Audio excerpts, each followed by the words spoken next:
हमारी मौजूदा सरकार से ये रिक्वेस्ट है कि वो इस मसले पर संजीदगी से गौर करें, सोचें, समझें और जो हमारे मुल्क का कानून है, हमारे हिंदुस्तान का जो संविधान है, सबसे पहले उसकी हिफाजत करने की कोशिश की जाए।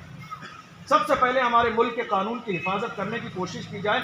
हम अल्हम्दुलिल्लाह पूरी इज्जत, मान और सम्मान के साथ अपने मुल्क के कानून को मानते हैं, अपने मुल्क के कानून की इज्जत करते हैं, हिफाजत करते हैं, अपने मुल्क के आईन की हिफाजत करते हैं। और ये आज ज़बानी तौर पर बात नहीं है, आने वाले दौर में कभी किसी दौर में हमारे मुल्क के ऊपर कोई बुरी निगाह उठाने की कोशिश करेगा तो इंशाअल्लाह तारीख गवाह रहेगी कि सबसे पहले हिंदुस्तान की अजमत के लिए और हिंदुस्तान के संविधान के लिए, उसकी आईन को बचाने के लिए सबसे आगे, सबसे पहले इंशाअल्लाह मुसलमान आएंगे। कानून करते हैं और जब हमारे कानून ने बाज़ाब्ता, हमारे आईन ने बाज़ाब्ता हमें ये आज़ादी दी है कि हम बिल्कुल जो है इस मुल्क में रहकर मजहबी आज़ादी के मुताबिक अपने तौर पर रहें, तो ऐसी सूरत में हमारी जिम्मेदारी ये है कि हम बाज़ाब्ता माहौल को ऐसा बनाने की कोशिश करें कि शोर शराबा ना हो, फसाद ना हो, हंगामा ना हो। बल्कि प्रशासन की जिम्मेदारी ये है कि वो प्रशासन जो है इस बात पर संजीदगी से गौर करे।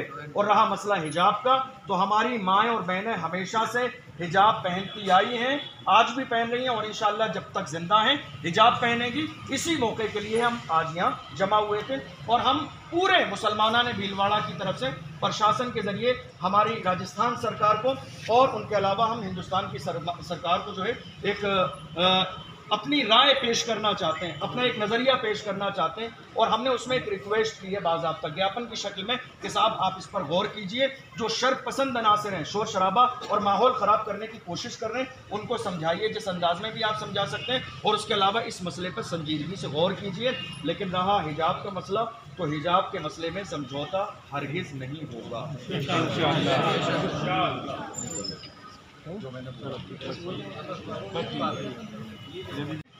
इसमें एक राजस्थान सरकार के लिए है और एक हमारे जो है राष्ट्रपति के लिए है। तो ये दोनों ज्ञापन हम जो है सर को दे रहे हैं और हमारी ये गुजारिश है कि जल्द से जल्द ये वहाँ पहुँचाया जाए ताकि जो कर्नाटक का मसला है उस पर बहुत तेज़ी के साथ कंट्रोल किया जा सके। कर्नाटक से जो निकलने का कोशिश हो रही है इस मुद्दे की कि ये कर्नाटक से निकले, जल्द से जल्द इस पर कार्रवाई होना चाहिए ताकि हमारे मुल्क में इस तरह की फ़िज़ा बिल्कुल ख़राब ना हो। जिस तरह से हिंदू, मुस्लिम, सिख, ईसाई इस मुल्क की हिफाजत के लिए हमेशा मोहब्बत के साथ रहें। हमारी गुजारिश है सरकार से कि जल्द से जल्द एक्शन ले ताकि आने वाले ज़माने में भी हमारे जो मुल्क की फ़िज़ा है वो मुकम्मल बरकरार रहे और हिफाजत के साथ रहे।